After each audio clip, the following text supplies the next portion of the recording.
ആദ്യം ഇതൊന്ന് കേട്ടു നോക്കൂ. CPIM കുതിച്ചു കയറും അതിന്റെ വഴിയിൽ. പിന്നെ കല്ലോട്ടല്ല, ഗോവിന്ദൻ നായരല്ല, ബാബുരാജല്ല, ഒരൊറ്റയൊരെണ്ണം ബാക്കിയില്ലാത്ത വിധത്തിൽ പെറുക്കിയെടുത്ത് ചിറയിൽ വെക്കാൻ ബാക്കിയില്ലാത്ത നേരത്ത് ചിതറിപ്പോകും. യും പറഞ്ഞു കൊടുക്കണം. ഇങ്ങനെയൊക്കെയാണ് CPM പറഞ്ഞിട്ടുള്ളത്. ഇങ്ങനെ CPMന്റെ സ്വഭാവം രീതിയൊക്കെ അറിയാൻ ഞാൻ നേരത്തെ പറഞ്ഞല്ലോ, ഞങ്ങൾ ഗാന്ധിയന്മാരല്ല. കേട്ടല്ലോ, കേട്ടിടത്തോളം ആളൊരു രക്തദാഹിയാണ് എന്ന് ചിലർക്കെങ്കിലും തോന്നിയിരിക്കാം അല്ലേ? ശരി, അതെന്തോ ആവട്ടെ. ഇനി എല്ലാവർക്കും അറിയാവുന്ന ഒരു ചരിത്രം പോകാൻ പറയാം. മറന്നുപോയവരെ ഓർമ്മിപ്പിക്കുക എന്ന് പറയുന്ന ലക്ഷ്യം മാത്രമേ ഈ പറച്ചിലിനുള്ളൂ കേട്ടോ. അതുകൊണ്ട് സർവജ്ഞപീഠം കയറിയിരിക്കുന്ന എന്നെ പാഠം പഠിപ്പിക്കാൻ നീ ആരടാ പീറ പോങ്ങാന്ന് ആരും കരുതരുത്, അങ്ങനെ ചിന്തിക്കരുത്. തിരഞ്ഞെടുപ്പ് അടുത്തിരിക്കുന്ന ഈ കാലത്ത് ഓർമ്മിക്കലായും ഓർമ്മിപ്പിക്കലായും ഒക്കെ ഇത്തരം ചില ചരിത്ര സ്മരണകളെ നമ്മൾ സജീവമാക്കണം എന്ന് പറയുന്ന ഒരു ചിന്ത ഉള്ളിലുള്ളത് കൊണ്ട് ഓർത്ത കാര്യം വാക്കുകളിലൂടെ സ്വല്പം ഉച്ചത്തിൽ ഒന്നുകൂടി ഞാനിവിടെ ഓർക്കുന്നു എന്ന് മാത്രം കൂട്ടിയാൽ മതി. വ്യക്തികളായ നേതാക്കന്മാരായി വന്നത് അവർ ഈ രാജ്യത്തെ ജനങ്ങളെ സേവിച്ചത് കൊണ്ടാണ്. ആ ജനങ്ങളെ സേവിക്കുക എന്നുള്ള ജോലി വിട്ട് വേറെന്തെങ്കിലും ചെയ്യാൻ എപ്പോ ഏത് നേതാവ് തുടങ്ങിയാലും ആ നേതാവിനെ ജനങ്ങൾ ശരിപ്പെടുത്തും. കേരളത്തിന് ആദ്യത്തെ മുഖ്യമന്ത്രിയെ സമ്മാനിച്ച നിയോജക മണ്ഡലമായിരുന്നു നീലേശ്വരം. സംസ്ഥാനത്തിന്റെ വടക്കേ അറ്റത്ത് കിടക്കുന്ന ആ നീലേശ്വരമാണ് 1957 സാക്ഷാൽ EMSനെ ജയിപ്പിച്ച് തെക്കോട്ടെടുത്ത് മുഖ്യമന്ത്രിയാക്കിയത്. 20 കൊല്ലങ്ങൾക്ക് ശേഷം നീലേശ്വരം തന്റെ നിയോജക മണ്ഡല നാമം തൃക്കരിപ്പൂർ എന്ന നിലയിൽ അങ്ങോട്ടേക്ക് പരിഷ്കരിച്ചു. 1977 മുതൽ തൃക്കരിപ്പൂർ നിയമസഭാ നിയോജക മണ്ഡലം എന്ന നിലയിലാണ് രാഷ്ട്രീയ കേരളം നീലേശ്വരത്തെ അടയാളപ്പെടുത്തിക്കൊണ്ടിരിക്കുന്നത്. നീലേശ്വരമായിരുന്ന കാലത്തു മാത്രമാണ് ഒരു കോൺഗ്രസുകാരൻ അവിടെ നിന്നും കേരള നിയമസഭയിലേക്ക് വന്നിട്ടുള്ളതെന്നാണ് എന്റെ ഒരു ഓർമ്മ. അതായത് 1960 ജയിച്ചിട്ടുള്ള C. കുഞ്ഞികൃഷ്ണൻ നായരായിരുന്നു നീലേശ്വരത്തെ പ്രതിനിധീകരിച്ച ഏക കോൺഗ്രസുകാരൻ. തൃക്കരിപ്പൂർ ആയതിനു ശേഷം കമ്മ്യൂണിസ്റ്റുകാരെ മാത്രമേ ആ മണ്ണ് ജയിപ്പിച്ച് തെക്കോട്ടെടുത്ത് നമ്മുടെ നിയമസഭയിലേക്ക് ഇട്ടിട്ടുള്ളൂ. ഈ മഹാന്മാരെന്ന് ചരിത്രം പറയുന്ന തീർത്തും സഖാക്കളായിട്ടുള്ള EMSനെയും EK നയനാരെയും ജയിപ്പിച്ച മണ്ഡലമാണ് നീലേശ്വരമായിരുന്ന തൃക്കരിപ്പൂർ. ചരിത്ര പുരുഷന്മാരായിട്ടുള്ള സഖാക്കൾ പ്രതിനിധീകരിച്ച ആ മണ്ഡലത്തെ പ്രതിനിധാനം ചെയ്യാൻ ഉന്നമിട്ട് ഇപ്പോൾ അവിടെ സ്ഥാനാർത്ഥിയായിരിക്കുന്ന സഖാവിന്റെ ഒരു പതിറ്റാണ്ടോളം പഴക്കമുള്ള ശബ്ദമാണ് നമ്മൾ ആദ്യം കേട്ടത്. ഗോവിന്ദൻ നായരല്ല, ബാബുരാജല്ല, ഒരൊറ്റയൊരെണ്ണം ബാക്കിയില്ലാത്ത വിധത്തിൽ ആൾക്കൂട്ടത്തിന് മുന്നിൽ ചോരദാഹം മുറ്റിയവനെ പോലെ വാചാലനായവനും തീർത്തും ആധുനിക കാല കമ്മ്യൂണിസ്റ്റുമായിട്ടുള്ള ആ മുസ്തഫ സഖാവാണ് EMSും EK നയനാരും ഒക്കെ പ്രതിനിധീകരിച്ചിട്ടുള്ള തൃക്കരിപ്പൂർ മണ്ഡലത്തിൽ കമ്മ്യൂണിസ്റ്റ് പാർട്ടിയുടെ സ്ഥാനാർത്ഥിയാവുന്നത്. മുസ്തഫയുടെ കമ്മ്യൂണിസ്റ്റ് മാറ്റ് എന്തായാലും തൃക്കരിപ്പൂരിലെ സഖാക്കൾ നോക്കട്ടെ അല്ലേ. എനിക്ക് പറയാനുള്ളത് ശ്രീ സന്ദീപ് G. വാര്യരെ പറ്റിയാണ്.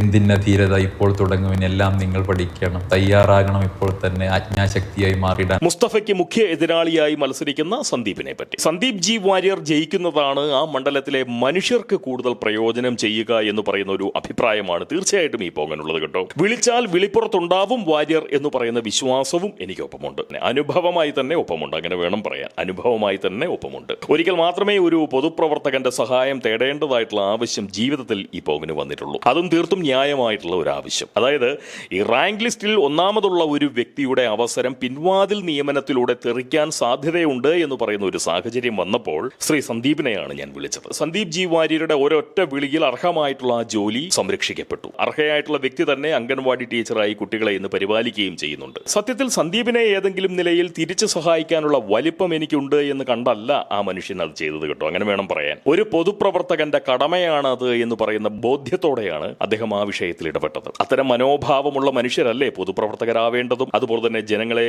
പ്രതിനിധീകരിക്കേണ്ടതും അല്ലേ? അങ്ങനെയാണെന്നാണ് എന്റെ ഒരു വിചാരം. അതെന്നാണ് എന്റെ ഉത്തമ വിശ്വാസം. അങ്ങനെയാണ് പറയേണ്ടത്. തൃക്കരിപ്പൂരിലെ ജനങ്ങൾ വാര്യരെ വെറും വരത്തനായി കണ്ട് അവഗണിച്ചാൽ അത് അവിടുള്ള സാധാരണ മനുഷ്യർക്ക് പറ്റുന്ന അബദ്ധമാവും എന്ന് പറയുന്ന ബോധ്യം എനിക്കുള്ളത് കൊണ്ടാണ് ഞാൻ ഇത്രയും പറയുന്നത് കേട്ടോ. എന്ന് വെച്ചാൽ ഈ വീഡിയോ വാര്യരോടുള്ള എന്റെ സ്നേഹത്തിന്റെയോ അതല്ലെങ്കിൽ കടപ്പാടിന്റെയോ പുറത്ത് സംഭവിക്കുന്നതല്ല എന്നാണ് ഞാൻ പറഞ്ഞത്. സത്യം പറഞ്ഞു കഴിഞ്ഞാൽ ഞാൻ നന്ദിയുള്ള ഒരു മനുഷ്യനല്ല എന്ന് എനിക്ക് വളരെ നന്നായിട്ട് അറിയാം. എന്നോട് അടുപ്പമുള്ളവർക്കും അത് തീർച്ചയായിട്ടും വളരെ വ്യക്തമായിട്ട് അറിയാം. ഞാൻ നന്ദിയുള്ളവനേ അല്ല. നന്ദിയുള്ളവനായിരുന്നുവെങ്കിൽ ഇതിനു മുന്നേ വാര്യരെ വിമർശിച്ച വിമർശിച്ച് ഞാൻ 3 തവണ വീഡിയോ ചെയ്യില്ലായിരുന്നു അല്ലേ? എന്നെ പതിവായിട്ട് കേൾക്കുന്നവർക്കറിയാം, ഞാൻ വാര്യരെ വിമർശിച്ച് 3 വീഡിയോകൾ ഇവിടെ ചെയ്തിട്ടുള്ള ഒരാളാണ്. അന്ന് ആ വീഡിയോ ചെയ്തത് സന്ദീപിനോട് വിരോധമുള്ളത് കൊണ്ടല്ല, അദ്ദേഹം ആ സമയത്ത് നടത്തിക്കൊണ്ടിരുന്ന പ്രതികരണങ്ങളോടുള്ള എന്റെ വിയോജിപ്പ് കൊണ്ട് മാത്രമാണ് ആ വീഡിയോകൾ സംഭവിച്ചത്. എന്നാൽ അപ്പോഴും എനിക്ക് അറിയാവുന്ന ഒരു കാര്യമുണ്ടായിരുന്നു. അതായത് സന്ദീപ് ജി വാര്യർ ഉണ്ണുന്ന ചോറിന് കൂറ് കാട്ടുന്ന ഒരു മനുഷ്യനാണ് എന്ന് പറയുന്ന ഒരു ബോധ്യം അത് എന്റെ ഉള്ളിൽ അപ്പോഴും ഉണ്ടായിരുന്നു, ഇപ്പോഴുമുണ്ട്. അതുകൊണ്ടാണ് BJPക്കെതിരെ അതിരൂക്ഷമായി അദ്ദേഹത്തിന് നാവടിക്കാനാവുന്നത് എന്ന് പറയുന്ന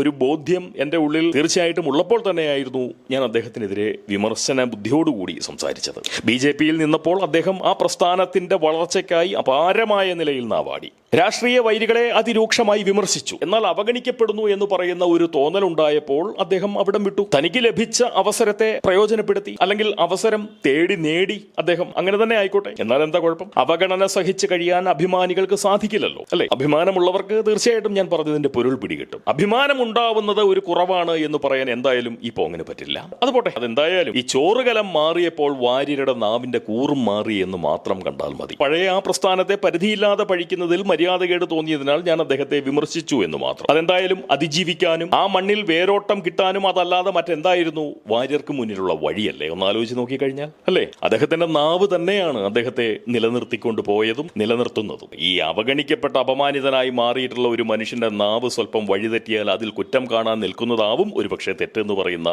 ബോധ്യം ഇപ്പോൾ എനിക്കുണ്ടാവുന്നുണ്ട്. അതെന്തോ ആവട്ടെ, കഴിഞ്ഞത് കഴിഞ്ഞു. എന്തായാലും ഇപ്പോൾ ഇതുവരെ കോൺഗ്രസുകാർ ജയിക്കാത്ത ഒരു സീറ്റിൽ അദ്ദേഹത്തെ ചാവേറായി UDF നിർത്തുമ്പോൾ ഒരു സത്യം പറയാതെ വയ്യ. അത് പറഞ്ഞില്ല എന്നുണ്ടെങ്കിൽ മോശമാണ്, നന്മയില്ലാത്തവനായി പോകാൻ. അതുകൊണ്ട് പറയുകയാണ്, സന്ദീപ് ജി വാര്യർ തന്നെയാണ് മറ്റു മത്സരാർത്ഥികളെക്കാൾ ഏത് നിലയിലും യോഗ്യൻ. തീർച്ചയായിട്ടും പോകാൻ വളരെ ആത്മാർത്ഥമായിട്ട് പറയുന്നതാണത്. സന്ദീപ് ജയിക്കുന്നതാണ് തൃക്കരിപ്പൂരിലെ ജനങ്ങൾക്കും ഉപകാരപ്പെടുന്നത്. എനിക്കതിൽ യാതൊരു സംശയവുമില്ല. കക്ഷി രാഷ്ട്രീയമോ പക്ഷരാഷ്ട്രീയമോ അല്ല, പക്വ രാഷ്ട്രീയമാണ് ഈ തിരഞ്ഞെടുപ്പ് കാലത്ത് വേണ്ടതെന്ന് പറയുന്ന വിശ്വാസമാണ് പോകാനുള്ളത്. ആ വിശ്വാസം കൊണ്ട് തന്നെയാണ് ഇത്രയും പോകാൻ പറയുന്നത്. അല്ലെങ്കിൽ അനുഭവത്തിന്റെ വെളിച്ചത്തിൽ പറയുകയാണ്, അങ്ങനെയാണ് പറയേണ്ടത്. അനുഭവത്തിന്റെ വെളിച്ചത്തിൽ പറയുകയാണ്. വിളിച്ചാൽ വിളിപ്പുറത്തുണ്ടാവും വാര്യർ, അത് ഉറപ്പ്. നിങ്ങൾക്ക് എത്ര വലിയ അഭിപ്രായ വ്യത്യാസവും ആ മനുഷ്യനോട് ഉണ്ടായിക്കോട്ടെ, ആവശ്യം വരുമ്പോൾ ഉപകരിക്കുന്ന ഒരുവൻ ഒപ്പമുണ്ട് എന്ന് പറയുന്ന തോന്നിപ്പ് പകരാൻ എന്തായാലും വാര്യർക്കാവും. അതൊരു ചെറിയ കാര്യമല്ല. ഈ ജനാധിപത്യ കാലത്ത് നിങ്ങൾക്ക് അപ്രിയമുണ്ടായാലും, നിങ്ങൾ വിരോധ ബുദ്ധിയോടുകൂടി അദ്ദേഹത്തെ സമീപിച്ചിട്ടുള്ളവനായാലും, ഒരു ഗതികെട്ട അവസ്ഥ വന്നാൽ ഒന്ന് ഓടിച്ചെന്ന് വാര്യരെ ഒന്ന് സഹായിക്കണമെന്ന് പറഞ്ഞാൽ ആ മനുഷ്യൻ ആവും പോലെ സഹായിക്കുമെന്ന് പറയുന്ന ഒരു വിശ്വാസം, ബോധ്യം, അനുഭവം തീർച്ചയായിട്ടും ഈ പോങ്ങന്റെ കൂടെയുണ്ട്. അതുകൊണ്ട് വാര്യരെ വിജയിയായി തെക്കോട്ടെടുക്കാനുള്ള ബുദ്ധി നമ്മുടെ തൃക്കരിപ്പൂരുകാർക്ക് ഉണ്ടാവട്ടെ എന്നേ എനിക്ക് പറയാനുള്ളൂ. തൃക്കരിപ്പൂരിലെ ജനങ്ങളുടെ ശബ്ദം വാര്യരിലൂടെ നമ്മുടെ നിയമസഭയിൽ മുഴങ്ങട്ടെ. വാര്യരാണ് വിജയിച്ചു വരേണ്ടത്, വാര്യർ തന്നെയാണ് വിജയിച്ചു വരേണ്ടത്. എനിക്കതിൽ യാതൊരു സംശയവുമില്ല. വാര്യരുടെ വിജയമാവും തൃക്കരിപ്പൂരുകാരുടെ ജനാധിപത്യ ബുദ്ധിക്ക് തീർച്ചയായും അഭിമാനം പകരുക എന്നും ഞാൻ ഉറച്ചു വിശ്വസിക്കുന്നു. സഖാവ് EMS-ഉം EK നായനാരും പ്രതിനിധീകരിച്ച മണ്ഡലത്തിൽ ചോരദാഹിയായിട്ടുള്ള ഒരു വ്യാജ വിപ്ലവാസക്തൻ ജനവിധി തേടുന്നത് തന്നെ അപമാനകരമായിട്ടുള്ള സംഗതിയാണ്. അങ്ങനെ ഒരു ബോധ്യമാണ് എനിക്കുള്ളത്. അതുകൊണ്ട് ഇത്തവണ വാര്യർ വിജയിയാവട്ടെ എന്ന് പറയുന്ന ആഗ്രഹം പ്രാർത്ഥന പോലെ പങ്കിട്ടുകൊണ്ട് പോകുന്ന ഈ സംസാരം ഇവിടെ അവസാനിപ്പിക്കുകയാണ്. നമുക്കെല്ലാം നല്ലത് വരട്ടെ, നമുക്കെല്ലാം നല്ലത് മാത്രം വരട്ടെ. ആ ജനങ്ങളെ സേവിക്കുക എന്നുള്ള ജോലി വിട്ട് വേറെന്തെങ്കിലും ചെയ്യാൻ എപ്പോ ഏത് നേതാവ് തുടങ്ങിയാലും ആ നേതാവിനെ ജനങ്ങൾ ശരിപ്പെടുത്തും. ഗോവിന്ദൻ നായരല്ല, ബാബുരാജല്ല, ഒരൊറ്റയൊരെണ്ണം ബാക്കിയില്ലാത്ത വിധത്തിൽ പെറുക്കിയെടുത്ത് ചിതയിൽ വെക്കാൻ ബാക്കിയില്ലാത്ത നേരത്ത്